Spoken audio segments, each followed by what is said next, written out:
Brazil versus Uruguay, previewing that game. Very interesting game. Best game we have at this Copa America, in my opinion, so far. Um, Even game between the two teams, both teams with aspirations to win it. The top three teams in CONMEBOL, in my opinion, historically, 1 and 3, with Brazil being 1, Uruguay being 3. Historically, right now it's a little bit different, but yeah, this is a heavyweight matchup. It's gonna be in Las Vegas. It's gonna be filled up to the T, mouth watering, and the winner will take on the winner between Colombia and Panama. Uruguay, they've been amazing this Copa America. They've had 9 points. Brazil, on the other hand, been poor with 5 points, in my opinion, for their standard. Not winning the group, it has been a poor Copa America for them. But at the end of the day, all that goes out of the way in this sort of game, with the rivalry between these two teams. No one's gonna be thinking about the points. People are gonna be thinking about the result. Major, news though for this game. Vinicius Jr., he will be out for the final, or not for the final, for the game against Uruguay. Vinicius Jr. will not be available. And Dorvel Jr., he came out and he criticized the decision to book Vinicius Jr.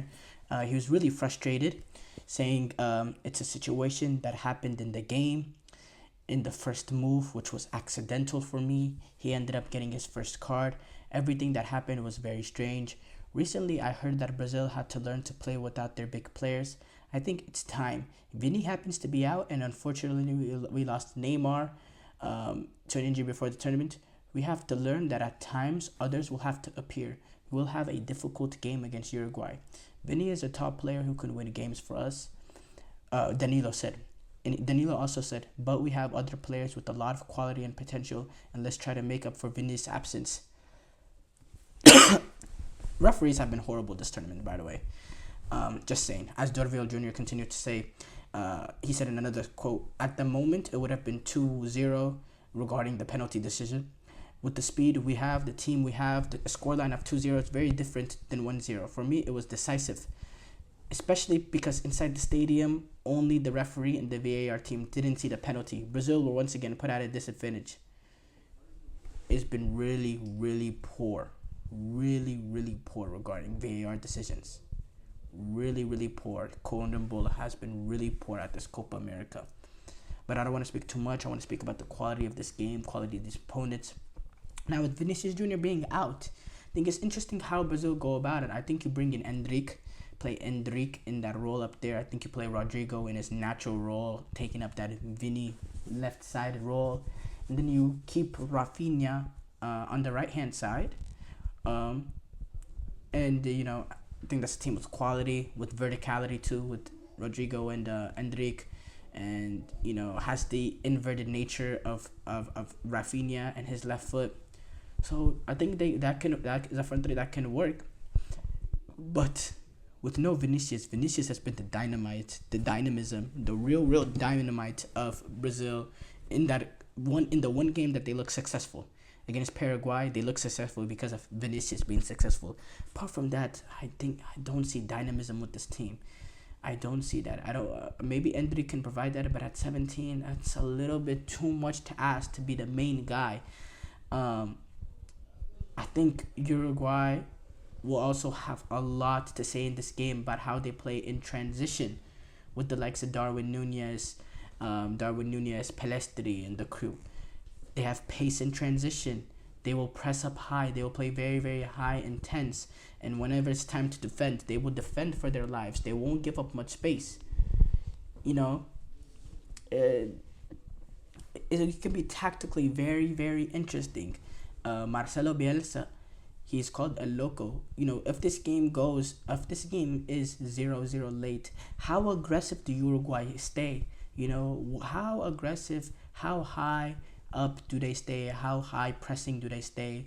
If they continue to press throughout the game, if they play a high line throughout the game, because in the U.S. you saw they were able to drop that back line back a few yards and really start defending and just protect the lead. They have that ability, even though they, Marcelo Bielsa is loco and all this and that. They do have, at certain times, they are able to knock it back and just chill, and to defend and to protect. They have that ability naturally amongst this team. So yeah, I don't know how this game will go. I think Uruguay are the favorites. I think Uruguay have been better, but it'll be interesting to see where Brazil is going to be able to find a breakthrough. It took a free kick against Colombia, but you don't get free kicks you don't get a free kick to hit the back of the net every day. How are they able to get the breakthrough? Because even against Paraguay, a penalty did help them to really break the game open. There is real quality in terms of real lack of goal scorers amongst this team. I mean, I said Vinicius Jr. has what? I believe like 4 or 5 goals in 32 games or something. Nowhere near the levels of he's not even available for this game. But even when he does play for Brazil, he does not score goals for them.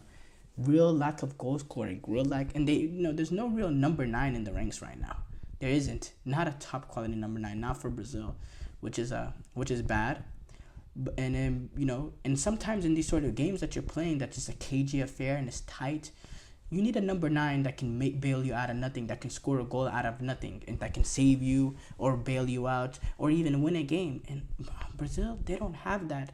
They don't have that. Rodrigo, he's so clinical for Real Madrid. He cannot get a sniff at goal for 40, 50, 60 minutes. He has one little tiny maze to the goal that he one little tiny hole, and he'll find it, take that opportunity, and he'll bury it. It's just unbelievable to me why we can't see that for Brazil. Why we can't see the levels of these guys for Real Madrid. Why we don't see that for Brazil? I don't understand. Midfield wise, I think Bruno Guimarães, Lucas Paquetá, I think they need to be very disciplined. Uruguay, they have a workmanlike midfield, players that will run around. They with Ugarte, De La Cruz, Valverde. It's a workmanlike midfield. It's a proper footballing midfield. I think Bruno Guimarães, Lucas Paquetá, they could get caught out. I think they could they could struggle playing against that, just how much they work. The thing is, Brazil, they can control the ball against that midfield. They could, but that Uruguayan team will work very, very hard, and they won't get uncomfortable from Brazil, from Gomez, Guimarães, Paquetá controlling the ball. I think that Uruguayan team, and if Valverde, he has a great capacity, a very, very good capacity to make those late run into the box, to get on good crosses and good opportunities to potentially get a goal. It's very important. I don't know who in this midfield has that ability to pick up these late runners and that will defend. It's very, very important that these midfielders, because there's no real natural holding midfielder in there. So it's very, very important someone, or I think both the Guimarães and João Gomes, take on the defensive responsibilities of potential late runners that may come from Uruguay, and to be willing to be very, very comfortable playing against the press, because especially even early in the game, that press will be coming. They will come, and they will come smelling for blood. I think Uruguay, I think they have a trick up their sleeve with a guy like De Arrascaeta, who I think could be very, very good in this game in terms of being a guy that can break down, another guy with the capacity to get into the box and score a goal, but also a tidy sort of player that's very, very good in tight spaces, that can play a defining ball, that has that sort of quality. He's not probably going to start in this game, but I definitely see a guy of this game. He's used to playing with these Brazilian sort of players. He has that Brazilian flair, and the fact that he does play in, I believe, Flamengo.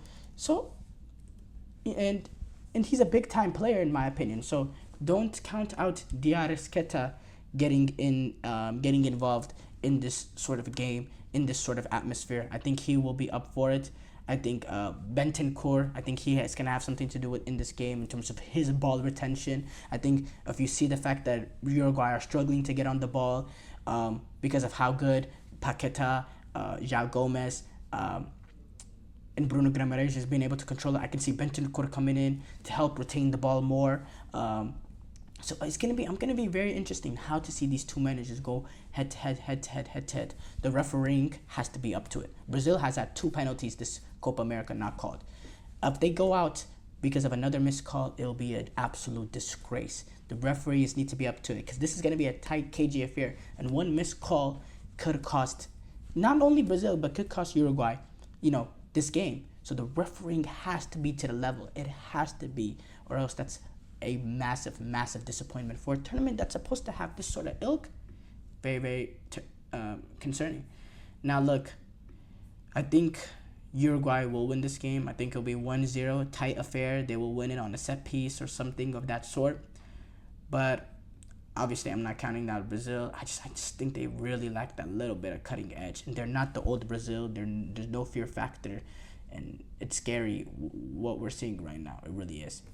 Thank you for tuning into the GSMC Soccer Podcast, brought to you by the GSMC Sports Network. Your support means a lot to us, so please remember to subscribe to the show and leave a positive review. It really does make a difference. We also invite you to follow us on Facebook, Twitter, TikTok, and Instagram for more content and updates. Thank you once again, and have a wonderful, wonderful day.